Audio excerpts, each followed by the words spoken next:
भारती।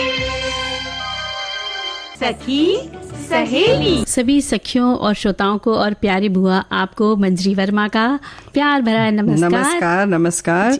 और बुआ बहुत दिनों बाद मुलाकात हो रही है आपसे, तो बहुत बहुत स्वागत है।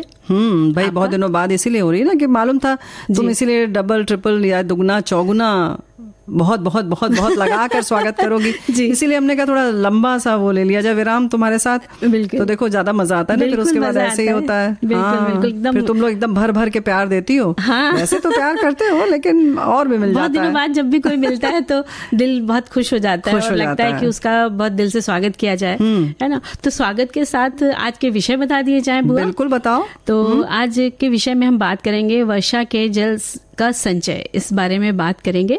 मतलब कैसे उसे संचित करें जी। और तरह तरह की बातें हमारे साथी भी लिखकर भेज रहे हैं। और वहीं आज बड़ा खास दिन है गीत मंजरी का जी। और चूंकि मौसम ऐसा है तो फिर सावन पर बात कर ली जाएगी। गीत मंजरी का विषय है सावन जी।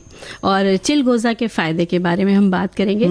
और एक और दिवस है आज, मतलब दिवस है आज विश्व जनसंख्या दिवस जी। तो विश्व जनसंख्या दिवस क्यों मनाया जाता है और मतलब खास वजह तो होगी ना। बिल्कुल खास वजह है क्योंकि भाई इसके बारे में देखिए सबका सोचना बहुत ज़रूरी है। वैसे तो कुछ लोग जनसंख्या के प्रति ज़्यादा सोचते नहीं हैं। भरा पूरा परिवार रहेगा, बच्चे भगवान की देन, ऐसी ऐसी बातें कहते हैं, बच्चे पल जाएंगे। सब अपनी किस्मत लेकर आते हैं, ऐसा सोचते हैं। और जब कमाने का समय आएगा तो भाई कमा लेंगे, खा लेंगे, लेकिन उसका असर ये होता है कि अगर मतलब दिक्कतें तो आती है, बच्चों को पढ़ाने में दिक्कतें आती, शिक्षा अधूरी रह जाती, जितनी मिलनी चाहिए बच्चों को उतनी नहीं मिल पाती है। और जो बोझ पड़ता है परिवार के मुखिया पर वो भी माने रखता है। और ये तो हो गई एक परिवार की बात, लेकिन अगर हम पूरे प्राकृतिक रूप से देखें यानी प्रकृति के रूप में देखें, पूरी सृष्टि के बारे में सोचें तो जो भी संसाधन है वो सीमित है, या जितने भी हैं वो उतने हैं। और सब तो नहीं बढ़ सकते। अब पता नहीं वायु कितनी है ये नहीं मालूम हमको, लेकिन हाँ जहाँ तक पृथ्वी की बात है, पानी जो दिखता है पीने लायक पानी, तो वो सब सीमित दिखाई देते हैं। ऐसे ही पेड़ हैं जो वो सीमित हैं, तो सब चीज़ों की ज़रूरत पड़ती है रहने के लिए। तो ये सब कहाँ से बढ़ाए जाएंगे? जिस तरह से जनसंख्या बढ़ रही है उस तरह से तो नहीं बढ़ सकते ये। तो सोचने वाली बात तो है, इस पर विचार करना चाहिए। और हमारे साथियों ने जैसे लिखा है, विश्व जनसंख्या दिवस मनाने का मकसद लोगों को बढ़ती जनसंख्या से होने वाले नुकसान के बारे में बताना। लगातार बढ़ती जनसंख्या की वजह से न सिर्फ मानव जाति को बल्कि पारिस्थितिक तंत्र को भी नुकसान पहुंचता है।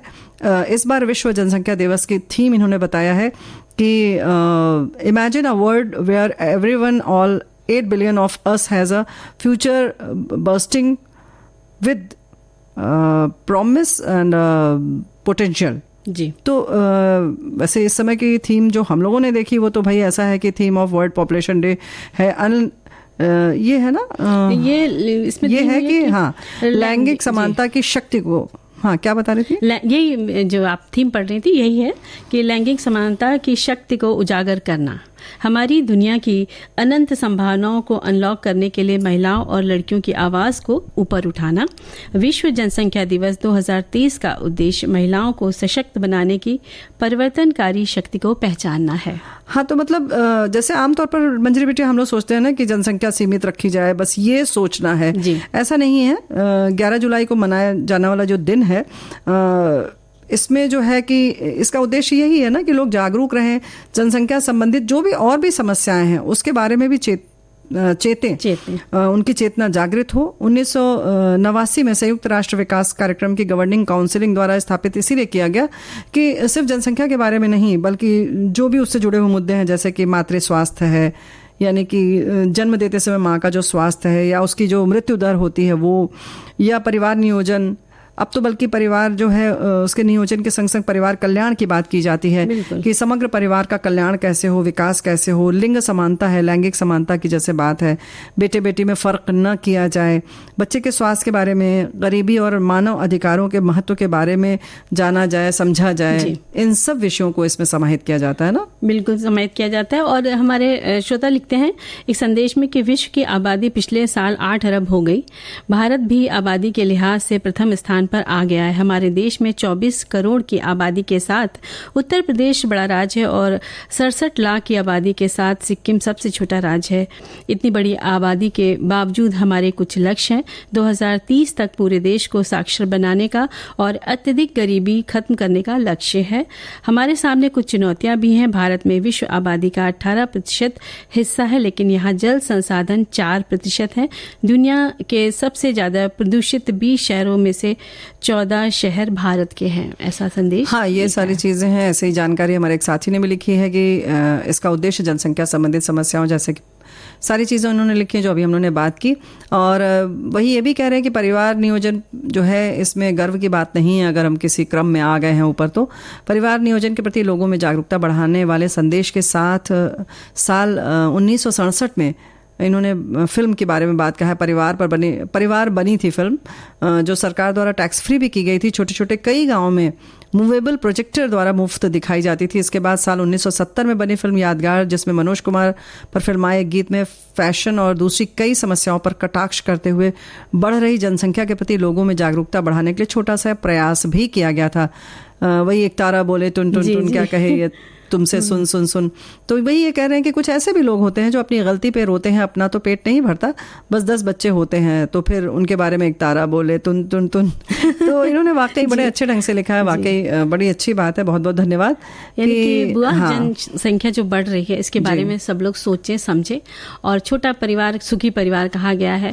आप अपने बच्चे की आवश्यकताएं सारी पूरी कर सकते हैं और किसी पर बोझ भी नहीं पड़ेगा। तो इस बारे में जागरूकता तो होनी ही चाहिए, क्योंकि बढ़ती जनसंख्या देश की उन्नति में बाधा बन सकती है। देश उन्नति काफी कर रहा है, पर अगर जनसंख्या कम हो तो इसका फायदा लोगों को मिल सकता है। कम जनसंख्या से अच्छी शिक्षा, अच्छा व्यवसाय लोगों को मिल सकता है। लोगों को शिक्षित होना बहुत जरूरी है। तो मंजरी बेटा, ऐसा होता है ना जैसे कि अगर घर में हम देखें कि अगर 4 बच्चे हैं तो जाहिर है कि अगर जो भी आमदनी है उसका 4 हिस्सा लग जाएगा और ऐसे 2 हुए तो 2 में जाएगा। तो इस तरह से अगर हम पूरे विश्व के बारे में मत सोचें, अपने देश के बारे में सोचेंगे तो बहुत तक आप समझ सकते हैं कि किस तरह से विकास हो, शिक्षा की बात हो या गरीबी उन्मूलन की बात हो, इन सब चीज़ों में अगर जनसंख्या नियंत्रित रहेगी तो जो भी हम कर रहे हैं प्रयास वो अच्छा दिखाई देगा। और सबको मिलेगी सुविधाएं, मिलेगा और उसका परिणाम अच्छा दिखाई देगा।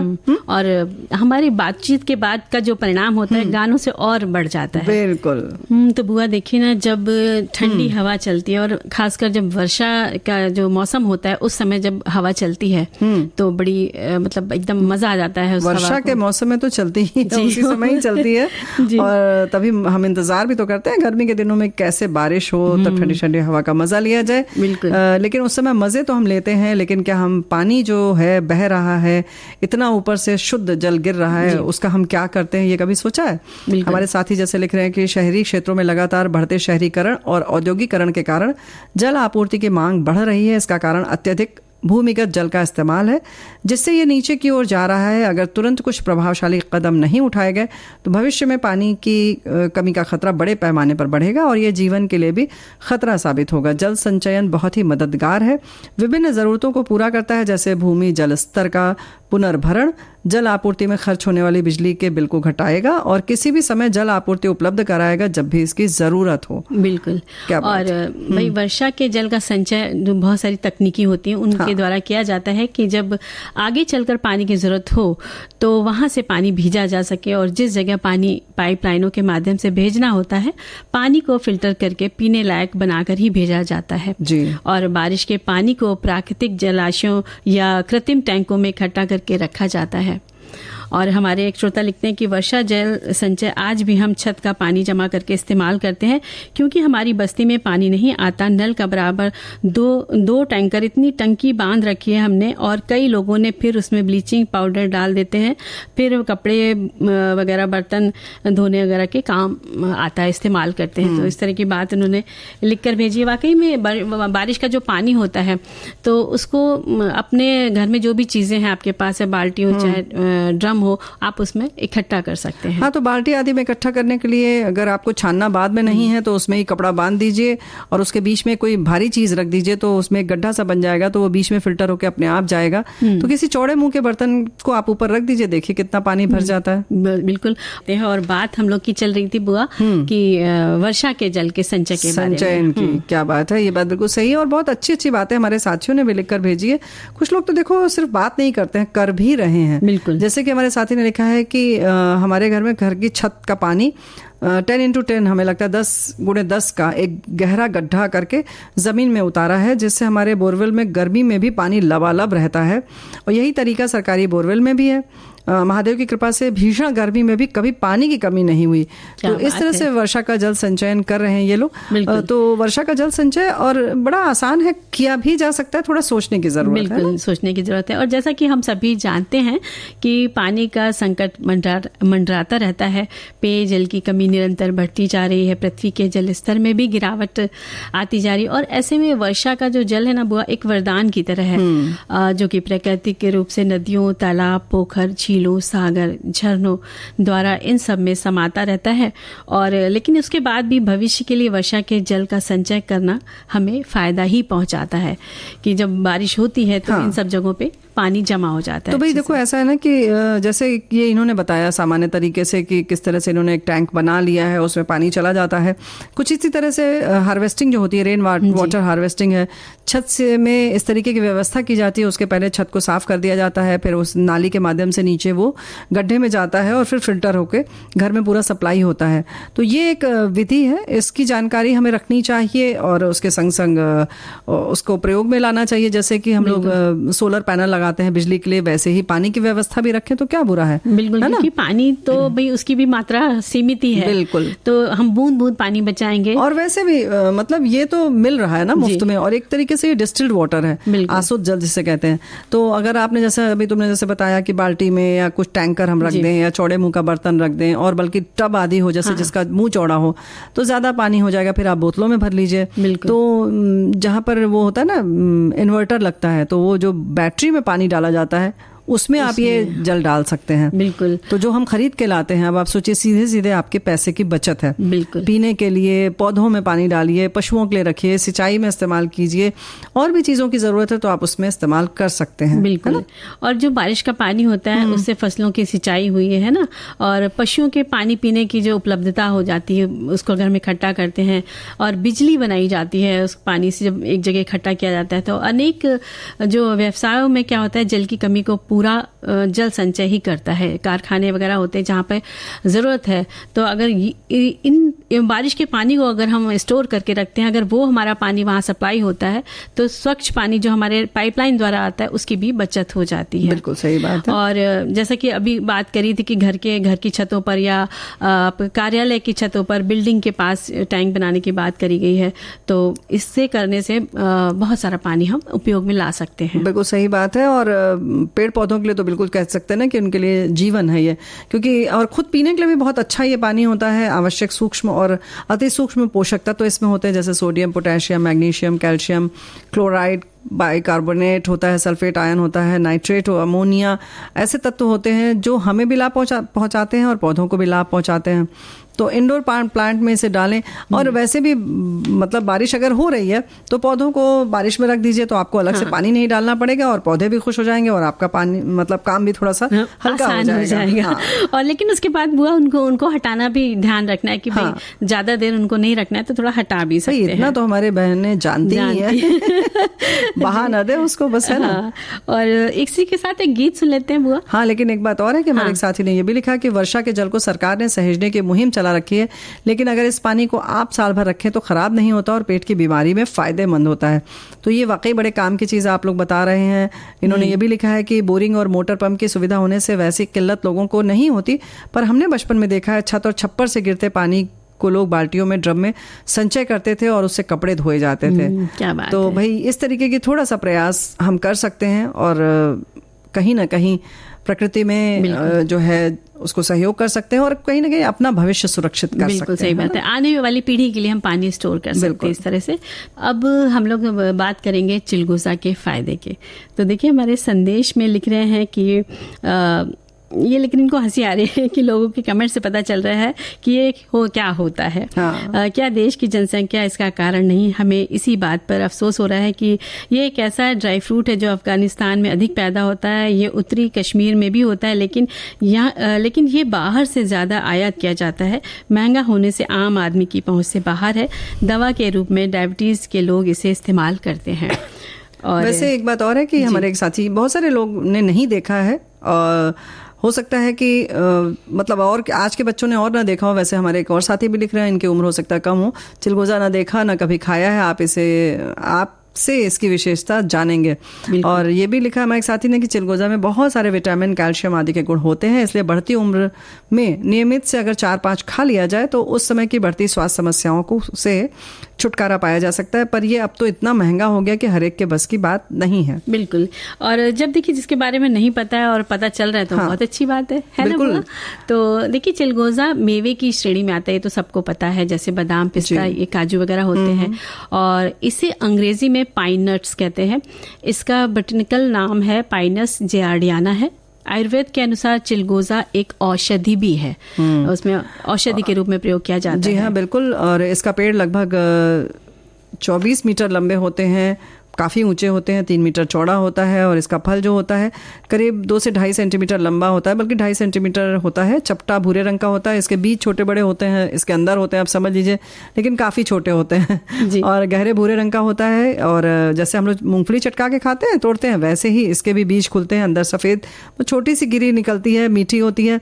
और दिक्कत यही है ना कि इतना छीलो करो, छोटी सी बीज आती है, इसीलिए थोड़ा आलस से भी लोग करते हैं। केवल पैसा ही नहीं समस्या है। और हमारे एक साथी ने ये भी लिखा है कि चिलगोजा बचपन में बहुत खाया, लेकिन जब अब तो काफ़ी महंगा हो गया, फ़ायदे तो होंगे, अब आप बताइए, लेकिन एक मुश्किल है इसे खोलना। तो ये बात बिल्कुल सही है, लेकिन मेहनत के बाद जब हम उसको करते हैं, खोलते हैं, तो उसका फल भी मीठा ही होता है। लेकिन कुछ चीज़ें ऐसी होती है ना जो टाइम पास के लिए खानी होती है, तो ये कुछ ऐसी भी चीज़ में से आ जाता है कि आप रखे रहिए अपनी जेब में, कहीं अगर आपका मन नहीं लग रहा है तो इसको खोल के थोड़ा छीलिए, थोड़ा सा मुंह में आएगा। हाँ, और इसकी तासीर गर्म होती है। रोज 5 चिलगोजे खाने से त्वचा पर चमक आती है, खून की कमी दूर होती है और दिमाग तेज होता है। और इसमें vitamin A, E, B1, B2, C, copper, magnesium, zinc, manganese, calcium, iron पाया जाता है। तो मतलब जो खनिज लवण पाए जाते हैं इसमें ढेर सारे। और पाचन तंत्र इसको खाने से ठीक रहता है, और खांसी, दमा रोग में इसे पीसकर शहद के साथ खाते हैं। और खाने के अलावा इसका तेल भी निकलता है। तेल जो है इसका जो है गठिया के दर्द में लगाने से आराम मिलता है, शारीरिक कमजोरी भी दूर होती है। और बुखार में कई अवयवों के साथ मिलाकर ये खाया जाता है, जैसे त्रिफला, दालचीनी आदि के साथ इसका सेवन किया जाता है। लेकिन जब भी खाएं तो पूछ करके खाएं अपने चिकित्सक से। और मधुमेह और हृदय को स्वस्थ रखता है, कोलेस्ट्रॉल संतुलित होगा, वजन कंट्रोल होगा, हड्डियों के लिए, प्रतिरोधक क्षमता के लिए इसको खाने से इसका फायदा होता है। हाँ, लेकिन वजन कंट्रोल होगा, लेकिन कभी कभी अगर आप मात्रा में लेते रहेंगे तो वजन बढ़ भी सकता है। ऐसा नहीं है कि हमेशा वजन कम ही होगा, मतलब चिलगोजा खाने से और भी चीज़ें हम जैसे बताते हैं, अगर हमने ज़्यादा खा लिया तो ज़्यादा भी हो जाएगा। एलर्जी ना हो इस बात का ख्याल रखें। खाने में पिज़्ज़ा, बिस्किट, केक, आइसक्रीम, सलाद, फलों की जो स्मूदी खाते हैं ना, इसे खाने में तो इसमें भी इस्तेमाल किया जाता है बहुत सारी जगहों पर इसको। और इसके साथ साथ ये कैंडी है, सॉस है, ब्रेड में भी डाला जाता है। और चिलगोजा से कुछ नुकसान भी होते हैं, जैसे एलर्जी का होना हो जाता है। सही मात्रा में लेना चाहिए इसको, है ना? बिल्कुल। तो आंखों के लिए अच्छा होता है, एंटीऑक्सीडेंट के तौर पर होता है, भूख नियंत्रित करता है, त्वचा, बाल, हम पहले ही बता चुके हैं, त्वचा के लिए अच्छा है, बाल के लिए भी अच्छा होता है। गर्भावस्था के समय जब हमें ज्यादा पौष्टिक तत्वों की जरूरत होती है तब इसे खाना चाहिए। लेकिन हाँ, बार बार जो हम कह रहे हैं चिकित्सक की देखरेख में खाएं, लेकिन 4-5 अगर आप रोज खाते हैं तो इतना कुछ भी नहीं सोचने की जरूरत है, इसको खाएं। और जहां तक मंजरी बिटिया, अक्सर हम सूखे मेवों की जब बात आती है तो यही कहते हैं बहुत महंगा हो गया है। भाई ऐसा है कि एक दिन में आपको 4-5 ही खाना है। और इसका वजन बहुत ज्यादा नहीं होता है, तो इसकी मात्रा जो है अगर आप तौल में लेंगे 100-200 ग्राम भी तो बहुत आएगा। जैसे मखाना है, अगर 100 ग्राम भी आपने ले लिया तो बहुत मात्रा में आता है, 250 ग्राम काफी होता है। और हम ऐसे सोचते हैं 1000 रुपए किलो है, 800 रुपए किलो है ना? तो हमें 1 किलो तो खाना नहीं है इसको, 100 ग्राम। अब एक बार में तो शायद 50 ग्राम या 10 ग्राम ही खाएंगे। तो उसकी जो उपयोगिता है और जो उसका तत्व है उसको देखते हुए इसका प्रयोग जरूर करें। कभी कभार तो खा ही सकते हैं, नहीं खाना चाहिए रेगुलर। देखो क्या है ना कि अक्सर हम सोचते हैं कि ये चीज बहुत महंगी है, जबकि हम बाजार में जब खाते हैं तो एक बार में हम 50 गुना ज्यादा दाम दे देते हैं खाने में। या आइसक्रीम जैसी चीज है या और भी चीजें हैं, केक पेस्ट्री है, इन सबको हम खाते समय नहीं सोचते हैं। तो उसकी जगह आप वो माइनस कर दीजिए, इधर इसको प्लस कर लीजिए, तो आपकी सेहत के लिए भी फायदा रहेगा। और एक बार में एक केक आता है, देखो 500 से कम का नहीं आता, 400-500, और वो एक बार में खत्म हो जाता है। पूरा परिवार अगर खाए, बहुत होगा 2 दिन चलता है। अगर आपने 500 का मेवा मंगवाया तो वो 1 महीने चलता है। तो इस तरह से कुछ सोच अपनी हमें बदलनी पड़ेगी, अपनी योजना बना सकते हो। तो भाई हमें उम्मीद है कि हमारे साथियों ने योजना बना ली होगी, जोड़ घटाव जो भी करना था वो कर लिया होगा कि भाई क्या चीज महंगी है और किस तरह से हम उसको महंगा देखते हैं। हमारे सेहत के लिए अगर अच्छा है तो डॉक्टर को बहुत ज्यादा पैसा देने और परेशान होने से, भाई डॉक्टर को पैसा देना गलत नहीं है, लेकिन परेशानी कितनी होती है, उसके साइड इफेक्ट्स कितने होते हैं। इससे बेहतर है कि हम थोड़ा से अपने खान पान पे पैसा ज्यादा खर्च करें। बिल्कुल, अपने स्वास्थ्य के बारे में पहले अलर्ट रहें। जी, तो शुरू करते हैं गीत मंजरी। आज का विषय है सावन। वैसे हमारे साथियों ने ये भी लिखा है कि बचपन में हमारे पिताजी जो है काजू किशमिश के साथ 5-6 चिलगोजे भी दे देते थे। अच्छा। तो बचपन में तो खूब खाया, ये नहीं पता था कि इस उम्र तक आते आते खाना बंद हो जाएगा। तो भाई वैसे एक बात सही है, हमारे साथी मान भी गए हैं कि हमें अब सूखे मेवे पर पैसे खर्च करने चाहिए। तो ऐसे मत चमक गायब कीजिए। सावन आ गया है, खुश रहिए क्योंकि सावन की बहारें झूम के आई हैं। मौसम ने ली है फिर से अंगड़ाई और झिरझिर बरसते बदरा ऐसे जैसे मिलन की ऋतु हो आई। संग लिए सर्द हवाओं की भीनी भीनी सी खुशबू, मिट्टी की सोंधी सी महक फैल रही है बागों में। हर शाखों पर चढ़ गया है यौवन, पात पात पर फैली हरियाली, और वर्षा की बूंदों को जब लेकर आता सावन, बूंद चमक उठती सितारों की तरह। कलियां फूल बनकर मुस्कुरा रही हैं और सावन ने जैसे उड़ा दी हो वसुंधरा को धानी चूनर। नई नवेली दुल्हन सी सज उठी धरती, खिलने लगा महकने लगा उसका कण कण। जब भी सावन झूम के आता है जल की बूंदों में सुखदायक संगीत सजाता, टिप टिप करती छम छम नाचे वर्षा रानी सावन में। पंख फैलाए मोर नाचते, सुंदर छटा बिखरती फिर सावन में। छाई घटा सावन की जब से बादल गरजे बरसे नभ से ऐसे, भीगे तन मन भीगे घर आंगन झूले पड़ गए अम्बा की डार। गूंज उठी गीतों की लड़ियां सखियों ने जब किया श्रृंगार। खनकी चूड़ी मेहंदी रची कलाई में, पैरों में घुंघरू छनकने लगे पायल के, और पायल लगे महावर पाँव में। ओढ़ चुनरिया गोटेदार जब जब वे निकली घर से आज, बहक उठा मन इस सावन में। याद किसी की संग ले आया, आंखों में सजे सपने कुछ ऐसे कि जिया में फिर से ये कह उठा। सावन की ऋतु में नीला अंबर भी काले मेघों संग खूब शरारत करने लग जाता है। कभी वो कलियों को भिगोता है तो कभी उसे जो किसी के प्यार में खो रहा है। ऐसे में गुजरे इश्क के किस्से भी दिल पर अपना असर दिखाने लग जाते हैं। किसी को किसी की जुल्फों में अपना आशियाना नजर आने लग जाता है, तो किसी को वो दिन याद आने लग जाते हैं जब सावन में पहली मुलाकात हुई थी। शोक नज़ारों में नजरें उसे ढूंढने को बेताब रहती हैं। ऐसे में सावन के फुहारे जो हैं वो अगन सी लगा जाती हैं। किसी का प्यार किसी का इंतजार सावन में मदहोश कर जाता है। बस मन करता है मूंद लूं अपनी पलकों को और रिमझिम बरसते सावन को सुनती ही रहूं। तो झूम कर आ गया सावन, सावन की बूंदों में छलकती है उसकी तस्वीर। सावन की फुहारें चुरा लेती हैं हर किसी का मन। महक जाता है तब गुलशन गुलशन, उसकी खुशबू भींगी सर्द हवाओं संग बेहद करीब आ जाती है। बावरा समन सावन की इस हंसी शरारत को महसूस कर बेचैन हो उठता है।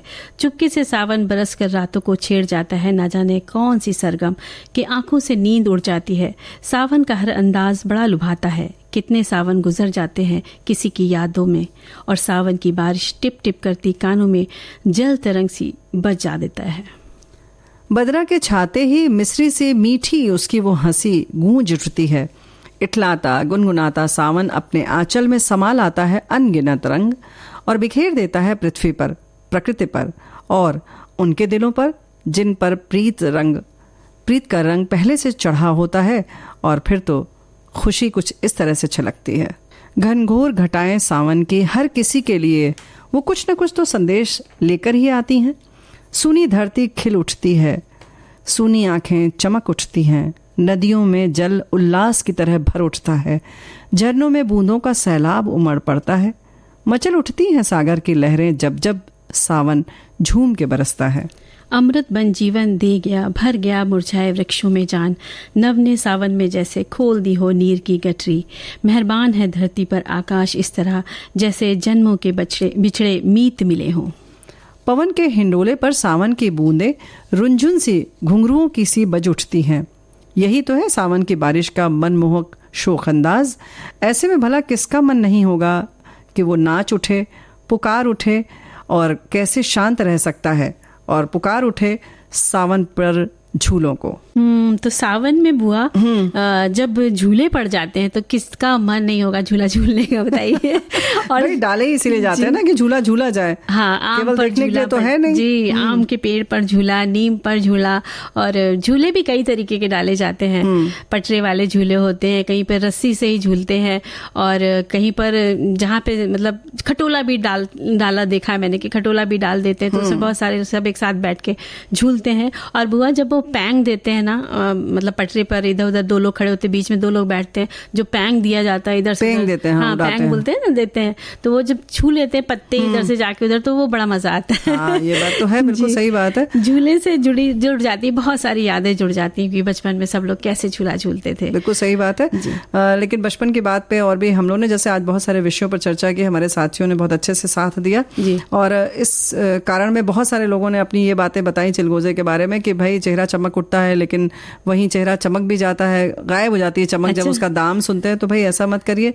लेकिन हमारे एक साथी ने ये बात भी लिखा है कि 15,000 के हम लोग गुटके खा जाते हैं, और 1,000 या 700 रुपए किलो जो मेवे होते हैं उसके बारे में हम सोचते हैं। तो बिल्कुल सही बात है। एक तरीका जैसे इन्होंने लिखी है बात, तो एक बात ये भी कर सकते हैं कि हम पेपर पेन लेके बैठ जाए और सोचे कि जो हम खा रहे हैं उनके नाम लिखें, कि इसमें फिर टिक लगाएं कि किसमें सही कितना हमें खाना चाहिए, कौन सी चीज नहीं खानी चाहिए। तो चिलगोजे के लिए आप बचत कर ही लेंगे, है ना। जी हाँ, वही हमारे एक साथी ये भी कह रहे हैं कि सही कहती है दीदी, सूखे मेवे अगर सीमित मात्रा में खाएं तो डॉक्टर का खर्च बचता है, और ये बात बिल्कुल सही है। तो बहुत सारी चीज़ें हमारे साथी ये सब बातें जो हैं, जो हम कहते हैं उस पर बहुत ध्यान देते हैं, ये अच्छा लगता है। और कुछ लोग ये भी कह रहे हैं भाई दुकान पर आजकल अच्छा मिलता भी नहीं है, तो ये समस्या है। लेकिन एक बात है ना कहीं कि हम जब खाते ही नहीं है तो दुकानदार भी इसीलिए नहीं रखते हैं कि जब बिकता ही नहीं है तो थोड़ी मात्रा में रखते हैं और वो खराब हो जाता है, तो जाहिर है कि फिर वो रखना बंद कर देते हैं। तो आप खाएंगे तो दुकानदार जरूर रखेंगे। और बुआ अब तो दुकानदार रखेंगे, लेकिन हमारी जो ये सखी सहेली की जो गोष्ठी है यहीं पर समाप्त होने की इजाजत चाहती है। तो सभी को मंजरी वर्मा और बुआ का नमस्कार। विविध भारती